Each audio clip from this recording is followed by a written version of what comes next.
Hello, welcome to St. Thomas International Online Study Portal.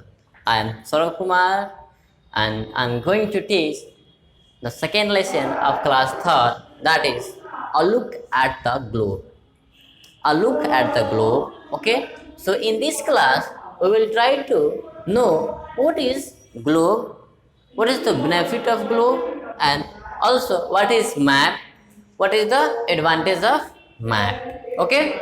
So let's start our discussion. First of all, we will try to understand about globe. हम सभी जानते हैं कि globe क्या होता है. Globe क्या होता है? ग्लोब जो है एक मॉडल ऑफ द अर्थ होता है. Model of the earth, model of the अर्थ होता है. लिसन स्टूडेंट्स, अर्थ जो है काफ़ी ह्यूज है. Earth is very big. Earth is very big और अर्थ को हम नहीं देख सकते हैं. एक्चुअली हम अर्थ पर खड़े हैं बट हम अर्थ को देख नहीं सकते हैं. ठीक है, अर्थ जो है इतनी बड़ी है कि हम सिर्फ जो है अर्थ के कुछ दूरी को ही देख पाते हैं. अर्थ के कुछ किलोमीटर को ही देख पाते हैं. इस तरह तो हमें पता नहीं चलेगा कि अर्थ कैसी दिखती है, अर्थ कैसी है. अर्थ के बारे में हमें कोई नॉलेज नहीं होगा. ठीक है, तो किसी ने क्या किया कि उसने सोचा कि जब अर्थ को हम नहीं देख सकते अपनी आंखों से, तो क्यों ना हम अर्थ का एक मॉडल बना लें, अर्थ का एक फिगर बना लें. तो नॉलेज के व्यू से हमने क्या किया, ये जो पूरी बड़ी सी पृथ्वी है, बड़ी सी अर्थ है, उसको एक ग्लोब के रूप में बना दिया. क्या कर दिया? ग्लोब के रूप में बना दिया. तो हमने उसको एक ग्लोब बना दिया. अब हम जो है हम देख सकते हैं कि अर्थ जो है राउंडेड है, स्पेरिकल है, अपने ध्रुव को अपने जो है पोल्स पर फ्लैट है. ठीक है, तो ये अर्थ, ये जो ग्लोब क्या है, ग्लोब क्या है? अर्थ का एक मॉडल है. अर्थ बिल्कुल ऐसा ही है लेकिन इससे काफ़ी ज़्यादा बड़ी है. ठीक है, बिल्कुल ऐसा ही है लेकिन अर्थ जो है इससे काफ़ी ज़्यादा बड़ी है. तो ये इसको क्या बोलेंगे कि ये जो ग्लोब है ये मॉडल ऑफ द अर्थ, अर्थ का एक मॉडल है, अर्थ का एक नमूना है, एक फिगर है. ठीक है, तो अब ये हमें क्या बताता है, इससे हमें क्या बेनिफिट है? ये हमें बताता है कि अर्थ पे कहाँ लैंड है, कहाँ कंट्री है, कहाँ ओशन है. ठीक है, इस ग्लोब पे जो ब्लू कलर से डिपिक्ट किया गया, जो ब्लू कलर से शो किया गया है, वो जो ब्लू कलर दिख रहे हैं आप लोग देख सकते हैं. ये जो ब्लू कलर दिख रहा है ये क्या है? इस ग्लोब पर जो ब्लू कलर से दिखाया गया है वो क्या होते हैं? वो वाटर बॉडीज है, मतलब ओशन है. ऐसा सुनिए, वो ओशन से, वो क्या है? ओशन से. और इसी ग्लोब पे जो कलरफुल में दिखाया गया है, देख सकते हैं जो कलरफुल में दिखाया गया वो क्या है? वो कॉन्टिनेंट्स है, कॉन्टिनेंट्स है. बोल सकते हैं ये पूरा लैंड है. ओके, फिर भी ये तो इतना तो बताता है, लेकिन एक छोटा सा ग्लोब जो है, लेकिन अर्थ के बारे में पूरी डिटेल जानने के लिए इस छोटे से ग्लोब काफ़ी नहीं है. अगर हमें पूरा डिटेल जानना है कि कौन सी रिवर कहाँ बहती है, कौन सा माउंटेन कहाँ स्थित है, ये तो ग्लोब वो नहीं बताता है. तो हमें एक बहुत बड़ा ग्लोब चाहिए, बहुत बड़ा ग्लोब चाहिए. तो ऐसा ग्लोब अगर हम ले लेते हैं तो उसे पता तो चल जाएगी इन्फॉर्मेशन, लेकिन उसको हम कैरी नहीं कर सकते, उसको एक जगह से दूसरी जगह नहीं ले जा सकते. उसके लिए हमने मैप बनाया. लिसन फर्स्ट वन थिंग, हाँ मैप बनाया. ओके, उसके लिए हमने एक मैप बनाया. I will show you map. उसके लिए हमने मैप बनाया. ठीक है, मैप जो है किस पे बनता है? एक पेपर पर मैप बनाया जाता है. ठीक है, तो अब ये जो है ग्लोब के कंपेयर में ये जो मैप है, ग्लोब के कंपेयर में हमें ज़्यादा इंफॉर्मेशन देगा, ज़्यादा नॉलेज देगा. किसके बारे में? अर्थ के बारे में. तो this is the map of earth. पूरे अर्थ सरफेस का ये पूरे अर्थ सरफेस होता है, पूरे अर्थ सरफेस का ये मैप है, जिसमें हम जिसमें हम देखेंगे कि कहाँ कौन से सिटीज़ है, कहाँ कौन सी टाउन्स है, कहाँ कौन सी रिवर फ्लो करती है, कहाँ कौन से माउंटेन्स हैं. ओके, ये हमें पूरा इन्फॉर्मेशन दे देता है. ठीक है, तो हम तो मैप देखें. मैप क्या है? मैप क्या है? एक ड्राइंग है. मैप बोलेंगे, क्या बोलेंगे? मैप क्या है? एक ड्राइंग है. कि मैप क्या है? एक ड्राइंग है. बिल्कुल ड्राइंग है, बिल्कुल ड्राइंग है कि नहीं? किस चीज़ का ड्राइंग है? तो अर्थ का जो सरफेस है जिस पर हम खड़े हैं, अर्थ के सरफेस पे जो भी चीज स्थित है, जो भी चीज सिचुएटेड है, उसी का तो ड्राइंग है ये मैप। ओके, तो ड्राइंग ऑफ अर्थ सरफेस बोल सकते हैं, drying of earth surface. Map क्या होता है? अर्थ सरफेस का एक ड्राइंग होता है। ओके, जो भी अर्थ सरफेस है, जो भी चीज है, माउंटेन है, सिटी है, कंट्री है, रिवर है, डेजर्ट है, जो भी चीज है अर्थ के सरफेस पर फ्लैट, उसी का तो एक ड्राइंग है। तो drawing of the earth surface. तो बोले, अगर कोई पूछे व्हाट इज द मैप, तो क्या बोलेंगे? A map is a drawing of the अर्थ।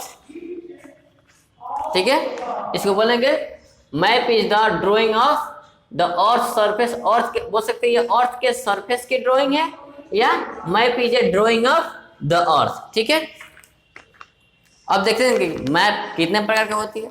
देखिए, तो कुछ मैप जो है, ये जो छोटी सी मैप है, ठीक है, कुछ मैप को बड़ा बनाया जाता है, जिनको वॉल पर बनाया जाता है तो उनको वॉल मैप बोला जाता है। कुछ मैप जो है, कुछ मैप जो होती है क्या होती है? बिग होती है, बड़ा होती हैं, जिनको वॉल पर बनाया जाता है। वॉल मतलब दीवार पर बनाया जाता है, तो उनको क्या बोला जाता है? उनको बोला जाता है वॉल पर बनाया, तो उनको वॉल मैप बोला जाता है, वॉल मैप बोला जाता है। ठीक है, कुछ मैप में पूरे अर्थ सरफेस को ड्रॉ कर दिया जाता है। जैसे कुछ मैप जो होता है उसमें पूरे अर्थ सरफेस को ड्रॉ किया जाता है, पूरे अर्थ सरफेस को ड्रॉ कर दिया जाता है, पूरे अर्थ के जितने भी सरफेस है सबको ड्रॉ कर देता है। उसको बोलता है वर्ल्ड मैप। मैंने पूरे वर्ल्ड को जिसमें ड्रॉ किया गया उसको वर्ल्ड मैप बोला जाएगा। ये जो मेरे पास मैप है, इस मैप में अर्थ के पूरे सरफेस को ड्रॉ किया गया है, इसलिए इसको बोला जाएगा वर्ल्ड मैप, और ये वर्ल्ड मैप ही है। ठीक है, अब होता है, ये तो हो गया वर्ल्ड मैप और वॉल। अब एक होता है मैप का बुक ही आता है। मतलब ऐसा ही आप ही के बुक जैसे एक बुक होता है, आप ही के जैसे एक बुक होता है। ठीक है, तो उसमें क्या होता है? सिर्फ मैप होता है।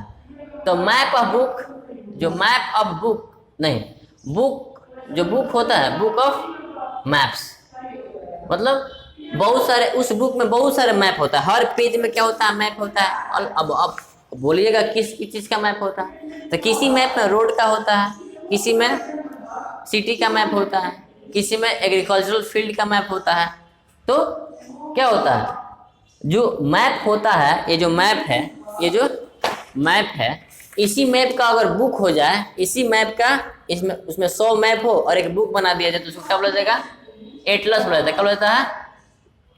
एटलस बोला जाता है, एटलस कहा जाता है। ठीक है, उस एटलस में क्या होता है? मैप के साथ साथ उसमें बहुत सारे चार्ट्स भी होते हैं, फिगर भी होता है। ठीक है, तो ये क्या होता है? और टेबल्स भी होते हैं। ठीक है, और टेबल्स भी होते हैं। अब ये नहीं कि पहाड़ वाला टेबल नहीं होता है, कुछ डेटा का टेबल्स होता है। तो ये होता है क्या? मैप। अब मैप के से बेनिफिट क्या है? What is the advantage from the map? Map से क्या फायदे हैं? अब हम देखेंगे कि मैप से क्या फायदा। पहला तो फायदा हम देख रहे हैं मैप से, बेनिफिट देख लेते हैं। Benefit of benefits of map. पहला देखते हैं। मैप जो है हमें अर्थ सरफेस के बारे में डिटेल्ड इंफॉर्मेशन देता है। ठीक है, पहला ये जो है डिटेल्ड इंफॉर्मेशन देता है किसके बारे में? अर्थ के सरफेस के बारे में। ठीक है, दूसरा क्या हो जाएगा? डिटेल इंफॉर्मेशन देता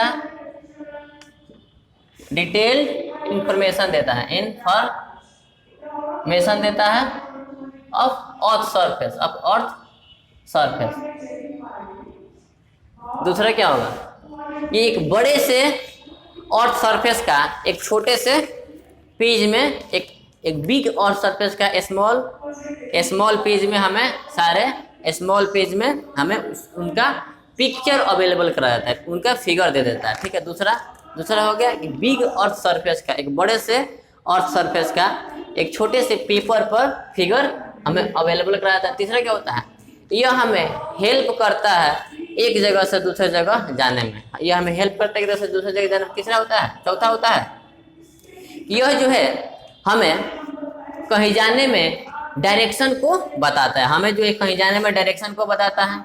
पांचवा होगा कि अगर हम कहीं पहली बार जा रहे हैं किसी जगह पे, तो वो ये मैप्स के थ्रू हम उस जगह पर जा सकते हैं। ठीक है, दूसरा पांचवा बताते हैं कि ये जो है मैप जो है दो जगहों के बीच दूरी को भी बताता है। जैसे कि अगर हम पूछें, बताएं कि दिल्ली से कलकत्ता की दूरी कितनी है, तो इस मैप में हमें पता चल जाएगा दिल्ली से कलकत्ता की दूरी कितनी है, तो दो जगहों के बीच दूरी को बताता है। तो ये हुआ मैप के फायदे। ठीक है, मैप के फायदे होगा, तो इसको इरेज करते हैं। अब देखेंगे, देखिए हमने पहले ही बताया ये जो ग्लोब होता है या मैप होता है, इसमें कलर यूज किया गया है।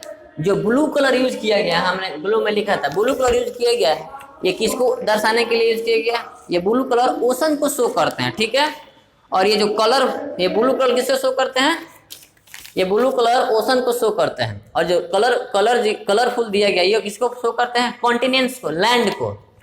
जो मैप होता है, मैप में दो चीज होता है, एक ब्लू कलर होता है, एक ब्लू कलर होता है, और दूसरा होता है मेनी अदर कलर्स।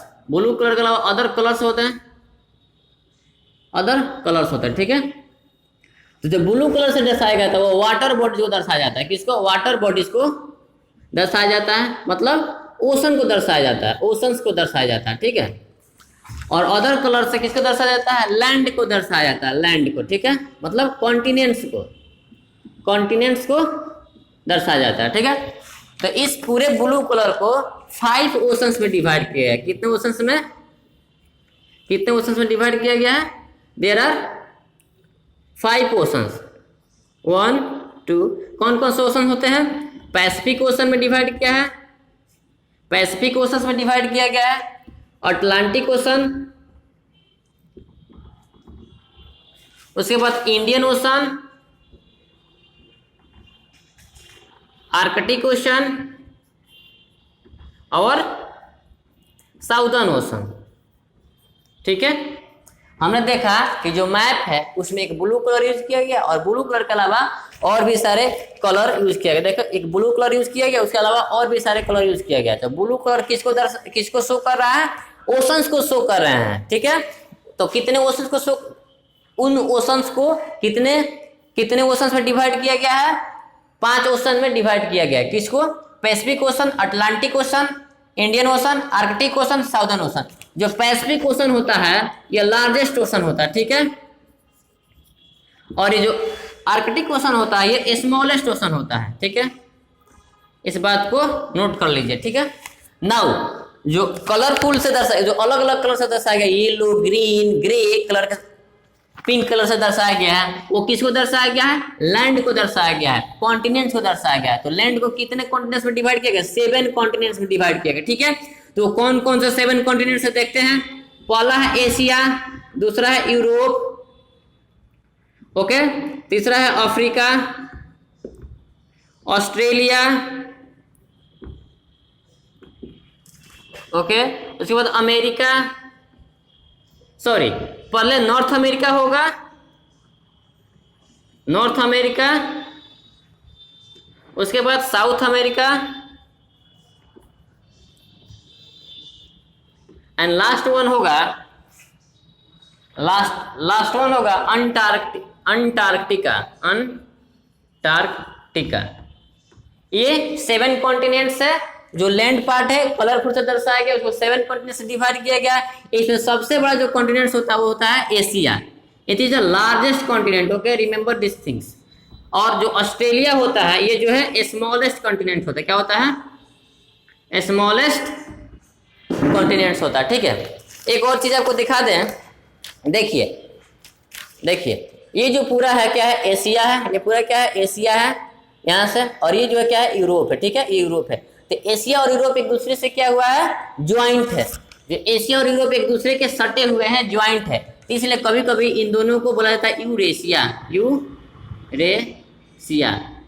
मतलब यूरोप से यू काट लिया गया है और एशिया से EUR, यूरोप से EUR काट लिया गया और एशिया से SIA काट लिया, तो इसको बना दिया गया है Eurasia, Eurasia, Asia, Eurasia, Asia बना दिया, ठीक है। So this is the end of our class. Thanks for watching.